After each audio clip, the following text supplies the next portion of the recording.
I know it has been a very long minute. As I was reorganizing some of my gear, I found myself wondering which pieces have actually stayed with me since the beginning of this audiophile journey, so this is just a very quick overview for those who are also curious. Full disclosure, I'm not being sponsored by any of these brands. As audiophiles, we inevitably cycle through plenty of gear, always in pursuit of the next exciting discovery or shiny upgrade. Along the way, we're introduced to countless new products, some of which make lasting impressions, while others quickly come and go.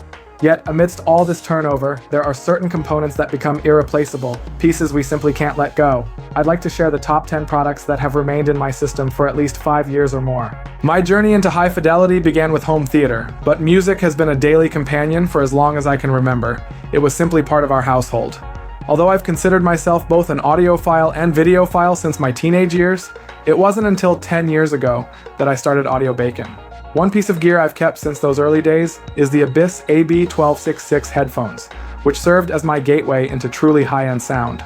I'd never imagined headphones could deliver such powerful bass, intricate detail, and sheer excitement. While I typically prefer a warmer, more colored sound, the remarkable transparency, resolution, and dynamic impact of these headphones, they were too fun not to keep as a reference, especially after upgrading to the PHI-TC drivers. Next up is the Dana Cable TrueStream USB cable. Given my background in electrical engineering, I started out convinced that USB cables were all functionally identical. While I could understand how analog cables might affect audio quality, the idea that digital cables could alter sound struck me as pure marketing nonsense. But after testing hundreds of different USB cables, I've discovered that sonic variations aren't just possible, they're actually typical. Engineering textbooks explain the electrical theory behind how these components should perform, but they don't address the real-world acoustic implications of those differences. That said, what drew me specifically to the Dana Cable TrueStream was its exceptional tonal accuracy.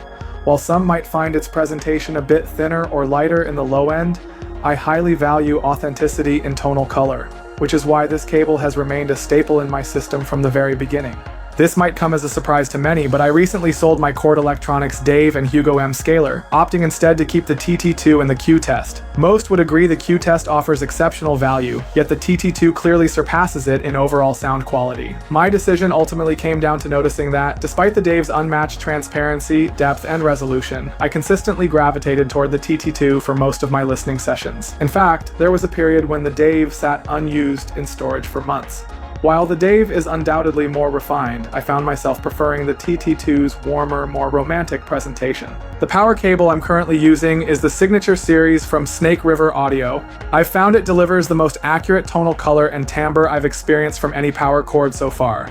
It remains exceptionally faithful to recordings, effortlessly shifting from aggressive dynamics in tracks to softer, more nuanced textures, creating an emotionally engaging listening experience. What truly sets this cable apart is its natural and lifelike quality. You can clearly sense the performer's intent. You can hear subtle details like pieces of wood falling in Roger Waters' Too Much Rope, or even discern nuances that reflect the age and character of musicians. While it does sacrifice some mid-range body and solidity in favor of a natural roughness, I find this preferable, as overly polished sound tends to bore me. As for speaker cables, I've settled on the AudioArt cable statement ESC Cryo. These cables deliver a warm, organic sound that brings voices and instruments vividly to life, giving them an authentic, in-the-room presence. The standout here is the bass, which hits with impressive punch and tightness, yet never feels muddy or congested, even on tracks with deep, driving grooves. What really appeals to me is how these cables preserve musical coherence and honesty, rather than trying to impress with exaggerated separation or artificial clarity. The buttery, romantic quality of the AudioArt statement simply makes music more enjoyable and emotionally engaging. When it comes to tweaks, the Inuos Phoenix USB reclocker has become a permanent piece in my system. It was one of those once you hear it, you can't unhear it experiences that completely reshaped my expectations of digital playback. The Phoenix USB reclocker brings out a rich spectrum of tonal variations and natural transparency, revealing that recordings aren't just one-dimensional. They're filled with color and nuance.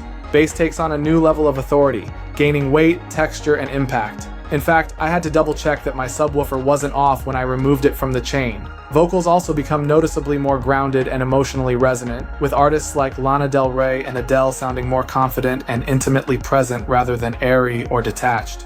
For about 6 years now, I still use the Iconoclast Series 2 UPOCC XLR and RCA interconnects. Iconoclast offers different variants. However, despite using different types of copper, the Iconoclast cables measured virtually identical in capacitance, inductance, and DC resistance, suggesting they should sound the same from an engineering perspective. However, extensive listening tests revealed clear and substantial sonic differences between the variants, demonstrating that cables can measure similarly while producing distinctly different audible characteristics. I'm genuinely impressed by how musical and natural the UPOCC variants sound. Each track I played, whether rock, hip-hop, or classical, had a lifelike presence that drew me in immediately. Vocals felt captivating and authentic, and instruments were reproduced with remarkable accuracy, highlighting textures and nuances I hadn't fully appreciated before. The cables provided a sense of depth and openness without ever feeling exaggerated or artificial, ensuring that even familiar songs revealed new details. Overall, the Iconoclast cables deliver a consistently engaging listening experience that makes it difficult to step away from the music.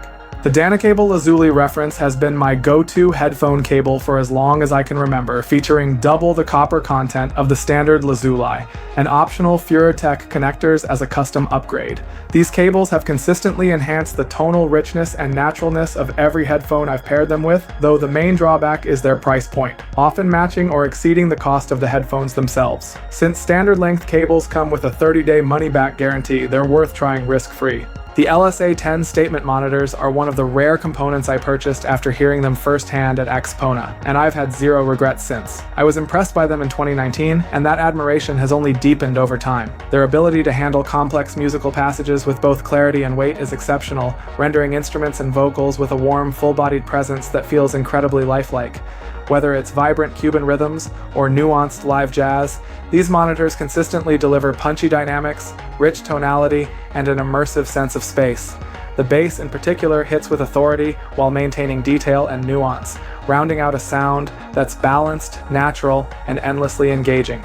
This last one is, understandably, a controversial inclusion. I've had multiple readers urge me to remove all mentions of Paul Hines from my reviews, but my goal has always been to share the best gear I've personally heard, so I've chosen to keep his products here for posterity. Many will disagree with that decision, and for good reason.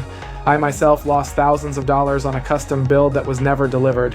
That said, the Paul Hines SR7 power supply remains one of the most sonically impressive components I've used. Its ability to render music with realism, physicality, and spatial depth is remarkable, bringing out intricate textures, decay, and dimensionality without sounding clinical. While its neutral tone isn't exactly to my taste, its performance in transparency and soundstage precision is benchmark level. However, I'm considering swapping the internal silver wiring for copper to coax a bit more warmth. What happened behind the scenes is deeply unfortunate, but I have to be honest about what I've experienced in my own system. And that's a wrap. As I was setting up my new listening room, I found myself genuinely surprised by which pieces of gear had stayed with me, and for how long. This message isn't meant to say, go out and buy these products now, but rather to highlight the importance of finding your own footing in this hobby. It's about being honest with yourself and understanding that price, hype, or specs don't always align with personal enjoyment. For example, just because the Cord Electronics Dave costs more doesn't mean it'll necessarily sound better to you than the more affordable TT2. And that's okay, stick to what captivates you. I've even received emails from readers who intentionally go the opposite direction of my recommendations, and that's totally valid. My goal is simply to help others navigate their own journey and figure out what might resonate with their system and their ears.